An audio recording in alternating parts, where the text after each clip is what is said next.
Saya mulai dari cerita aja ya. Tahun 2017.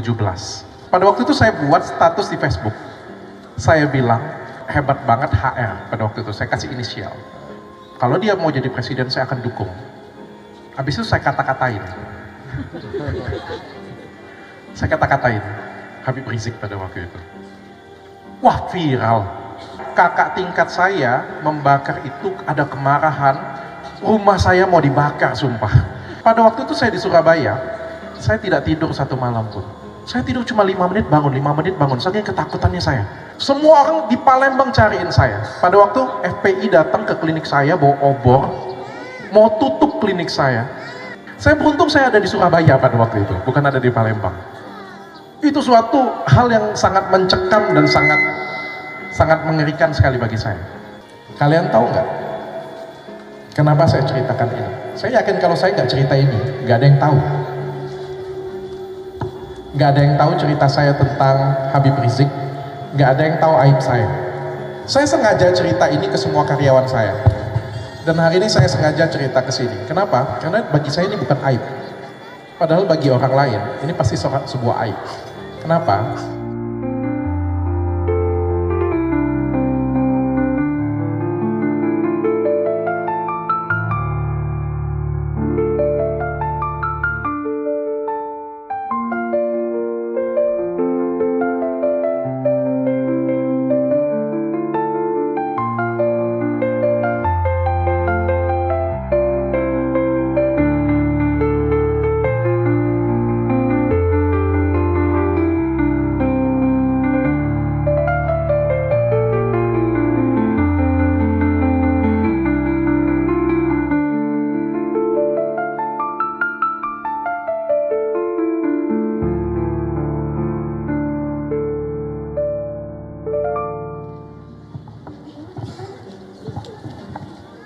Masih deg-degan saya. Saya mulai dari cerita aja ya. Tahun 2017. Waktu itu saya ingat, saya masih di Surabaya. Saya lagi training di Surabaya. Waktu itu lagi ribut Ahok dan Habib Rizik. Lagi berantem.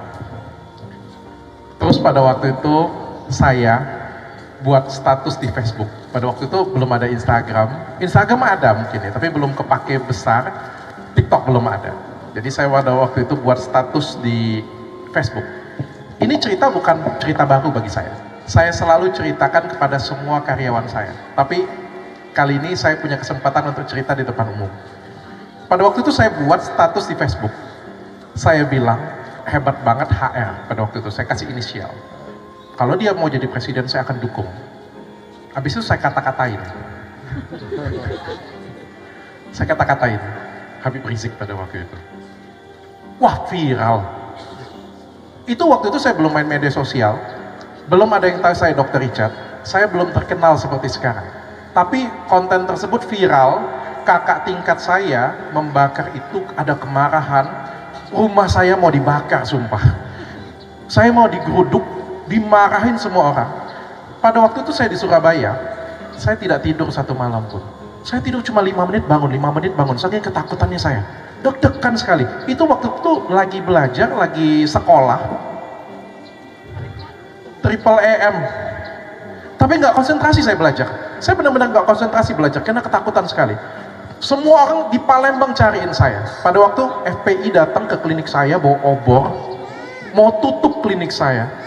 Semua ketakutan, semua ketakutan. Saya pun juga ketakutan. Saya sampai telepon teman-teman saya. Teman-teman saya bilang apa dengan saya? Mampus kali ini lo. Kali ini kamu pasti akan bangkrut, dia bilang. Pulanglah sekarang, dia bilang, dan hadapin masa. Pada waktu itu semua yang ngatain Habib Rizik itu digebukin.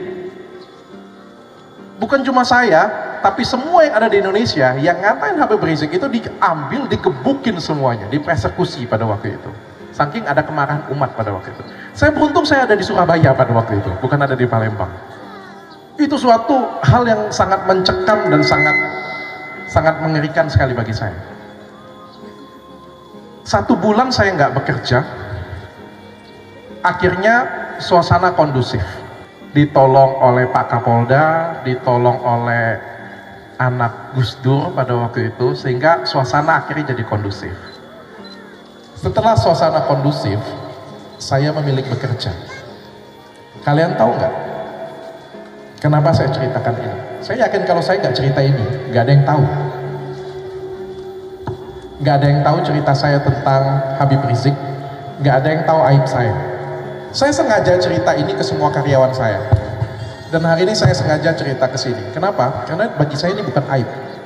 Padahal bagi orang lain, ini pasti sebuah aib. Kenapa? Pada waktu saya kerja 1 bulan kemudian, saya tetap disalahin orang. Ada komentar-komentar nyalain saya. Ada yang ngata-ngatain saya. Tapi bagi saya, ada satu hal yang paling penting. Yang paling penting itu adalah bagi saya memaafkan diri saya sendiri. Capek saya minta maaf dengan orang lain. Saya bisa minta maaf dengan Ustadz Berry. Saya bisa minta maaf dengan Bapak. Saya bisa minta maaf dengan Ibu.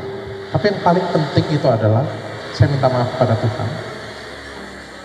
Dan saya memaafkan diri saya sendiri. Kebanyakan orang itu tidak bisa memaafkan dirinya sendiri. Saya kasih contoh. Rumah tangga punya pembantu. Pembantunya kerjanya salah. Misalnya cuci piring. Piringnya jatuh pecah. Majikannya marah. Marahnya yang wajar. Kamu nih kerja kayak gimana sih? Kalau kamu gak hati-hati ini piring jatuh, nih pecah. Ini piring mahal. Ini piring mahal banget loh. Dia marah artinya apa? Ada rasa sayang. Kalau dia benci, pecat. Bener gak? Karena dia sayang, maka dia marahin orang tersebut. Besok masih kerja gak? Masih kerja. Kita anggap dia nggak dipotong gaji, nggak diapa-apain ya. Tapi ada rasa sayang, maka dimarahin. Besok pembantu sakit hati. Terus dia chat nyonyanya. Terus dia bilang, Nyonya, saya mengundurkan diri. Pertanyaan saya, nyonyanya memaafkan pembantunya nggak? Tapi pembantunya sendiri yang tidak memaafkan dirinya sendiri.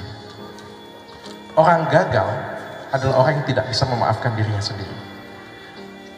Pada waktu itu saya tidak peduli. Bagi saya sudah tahu saya salah. Saya minta maaf dan saya memaafkan diri saya sendiri. Tepat 2 minggu yang lalu ya Pak Ustadz ya. Saya kemarin punya kesempatan untuk ketemu langsung dengan Habib Rizik. Saya nggak nyangka saya punya kesempatan untuk bertemu dia, cium tangan dia, bahkan dia cium kening saya. Dan saya nonton karya dia tepat di sebelah beliau. Itu momen yang sangat tidak terlupakan bagi saya.